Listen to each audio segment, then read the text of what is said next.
Hi, boys and girls. It's Mrs. Johnson back again with another Bible story. Do you remember our Bible friend Paul, who was in the prison and who had to choose to be joyful? Remember, he wrote to his friends to tell them to choose to be joyful? Well, today we're going to talk about another letter that Paul wrote. Remember, when he was in that jail that time, he was writing the joyful letter to the Philippian people. This time he's writing to a group of people called the Ephesian people. Can you say Ephesian with me? Ephesian. Right, 3 parts. Ephesian. These people lived in the city of Ephesus. Can you say that with me? Ephesus. Right, another 3-part big word. Anyway, Paul was writing them a letter as well. There was a small church in that city who had people in it who loved Jesus just like Paul. And just like the Philippian letter was to help the Philippian people love Jesus better, that's why Paul wrote the letter to the Ephesians. Now here's a sample of what that letter might have looked like. In Bible times, they didn't write letters and use envelopes and stamps like we do now. They just didn't do that. I don't think they knew how to make them back then. They often would write letters on thick, crackly type paper and roll it up and tie it with a string so that it didn't unroll and drop in the mud or anything. This way they could put it in their pocket or in a bag. So I'm going to undo the string on this letter, and we're going to hear the very first part of it. It has lots of pages in our big Bibles, and your mommy and daddy have a big Bible that will show you all the pages of the Ephesian letter. But I'm just going to read the first part of it because that's what we're talking about today. So here is Paul's letter, this beginning of it, to the Ephesian church. A special hello from God's messenger Paul. I hope you are feeling God's love and care today. How wonderful our God, the Father of Jesus, is to give us some very special things. The first one, just think, before God made the world, He wanted us to be His children. In love, He chose us to be adopted as His children through Jesus. Wow. What a wonderful thing for God to give us. Let's stop there, and then I'll come back in just a little bit, and I will explain some more of what this means. I'm going to explain adoption, boys and girls, by telling you another Bible story, but not one from the book of Ephesians. It's from earlier in the Bible, and your mommy and daddy can find it for you in their big Bibles after. I'm going to be mentioning the people who speak Hebrew. These were people who were living in Egypt who had come from the country of Israel. And I know you don't know what those names all mean, but the people spoke a language called the Hebrew language. It wasn't the Egyptian language. And the king who was there did not like them. So let's go over to the story pictures now, and we will hear about a story of adoption and how special that is. Come with me. We have a very happy daddy, a very happy mommy, very happy big sister named Miriam, and a happy brother named Aaron. And we have the baby. And that is why this family is so happy. God has given them this beautiful baby boy. Now, I told you the king did not like Hebrew people who spoke Hebrew, and he did not. He did not want them to be there in his country. So he had a bad rule, very bad rule, that said whenever a baby boy was born, it was supposed to be thrown in the river so that it would die. What a terrible, terrible thing to do to a new baby. How awful. That was a very bad rule. But this king did not care. This family, however, did not believe that rule, and they wanted very much to keep their baby. They wanted him to live. He was God's gift to them, just like you were God's gift to your family. So they had to be very careful taking care of this baby to try not to let it cry. As he got bigger and could see more things and do more things, here we have a picture of Aaron playing a little hand game with the baby. Maybe he's clapping his hands, I don't know. But babies do like clapping games, and it looks like that's what he's doing. What a kind, kind brother to do that for his baby brother. Here is big sister Miriam. She is looking outside to make sure that none of the king's soldiers are out there. Because what do you think would happen if the king's soldiers came and heard the baby? Yes, they would take the baby away and not be kind to it. Oh my goodness. So here's the family trying very hard not to have the baby cry. But you know, there are times when babies just have to cry. It's what they do. And when they get bigger and bigger, their cries get louder and louder. So Mommy decided that she had to do something very special. God gave her the idea of taking the long, strong grass that grew beside the river, some of it's grass, some of it's reeds, like long, skinny straws that grow, and she is weaving it. She is taking it and tucking it in and out and in and out to make a little basket shape here. And in this picture, you can see Aaron and Miriam bringing her the grass. That way she can stay sitting down and just weave. They've been picking it for her over here where it grows. And then she can do the weaving. When it's all finished, she puts the little baby inside, puts the top on it, and puts it in the water right near the edge. Not way out here where it will go floating away down the river, but right here in the edge of the river, in the grasses and reeds. And big sister Miriam is kneeling right here. She's hiding in the grass across from the basket so that she can keep an eye on it and see what happens.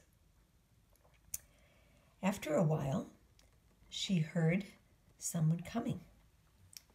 And it turned out it was the princess and her helpers coming down to the river to bathe. They find the basket, they open it up, and inside, little baby is crying.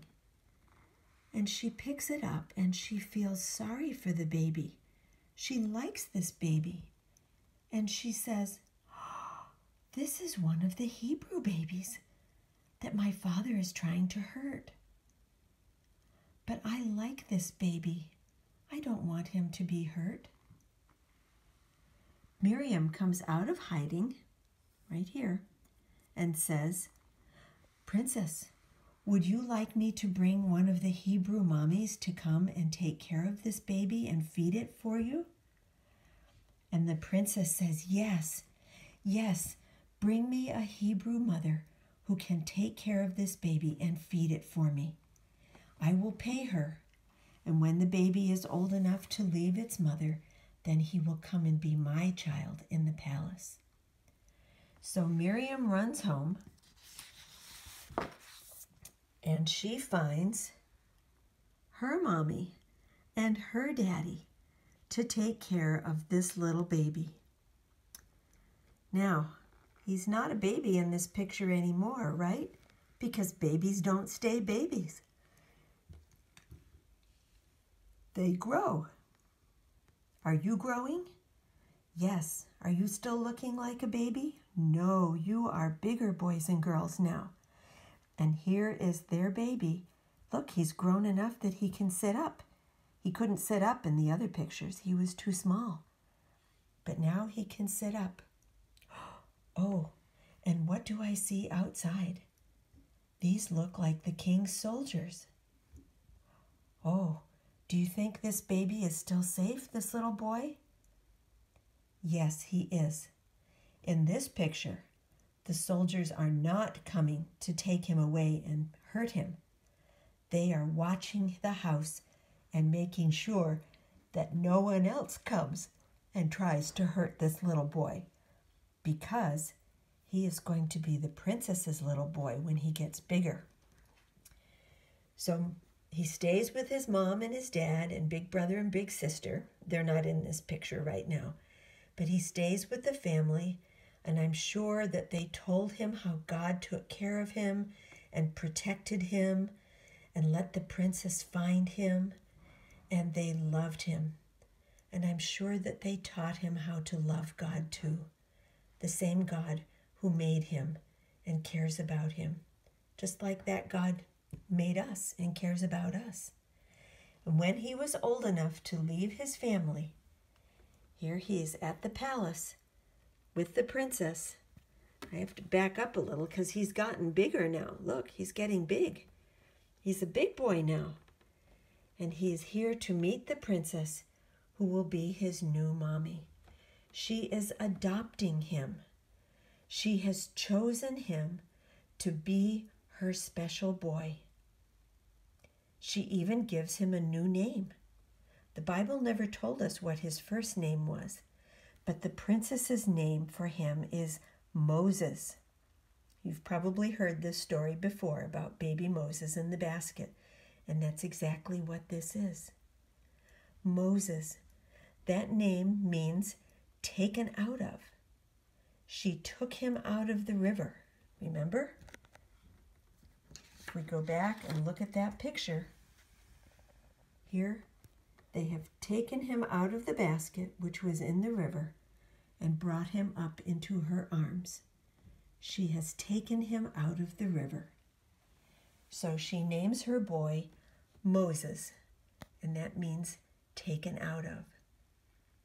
So what a wonderful thing that the princess has done. Now the king will not be trying to hurt this boy. The king will like this boy because his daughter is the princess and she is his mommy. So now he will not be angry or try to hurt this boy. The princess has adopted Moses. She chose him to be her special boy. She gave him a new name, and she wanted him in her family. What a beautiful story of love. Adoption didn't just happen in Bible times, boys and girls.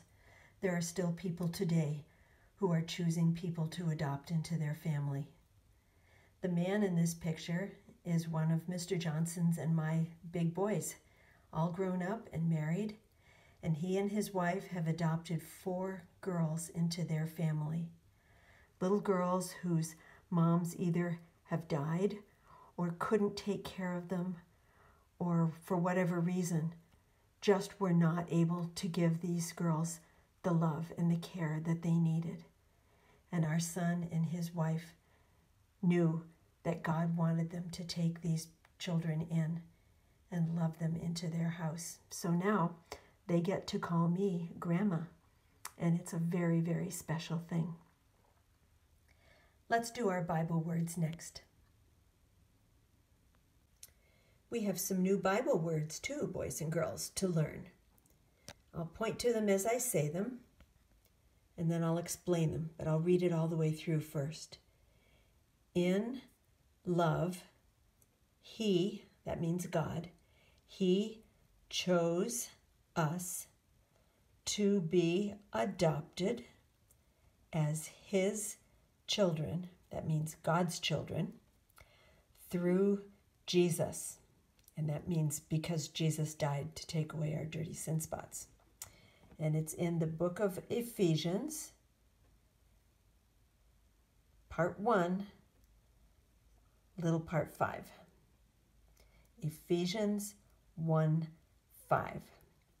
All right, let's go back and look at those again. In love, that means God was feeling very loving toward us when he wanted to adopt us. He wasn't angry "Oh, I guess I have to adopt them." He wasn't angry at all. And it wasn't that he didn't care. They can be adopted if they want to be. I don't care. No, no, no. That was not God's way at all. In love, He, God, chose us.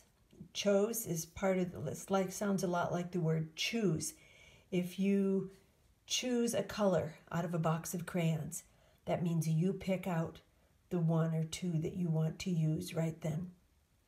So God chose us. He picked us out.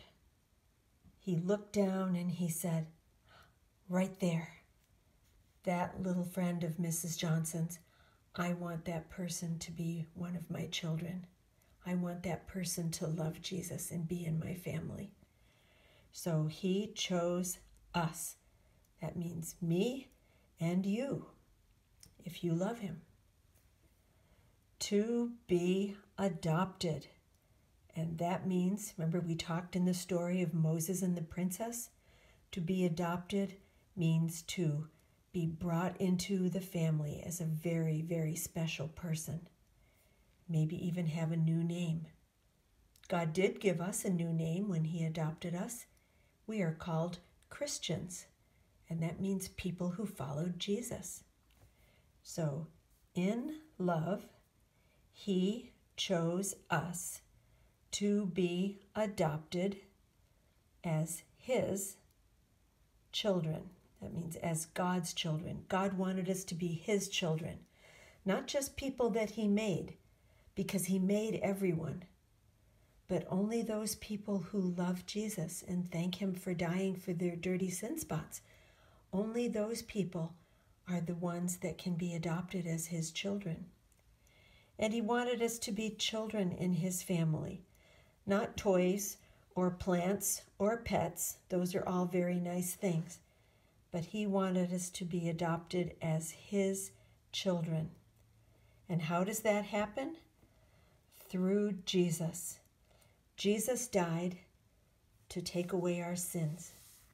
And if we believe that, if we ask him to come into our life and help us to live better, if we thank him for dying for our dirty sins, you can say it lots of different ways, boys and girls.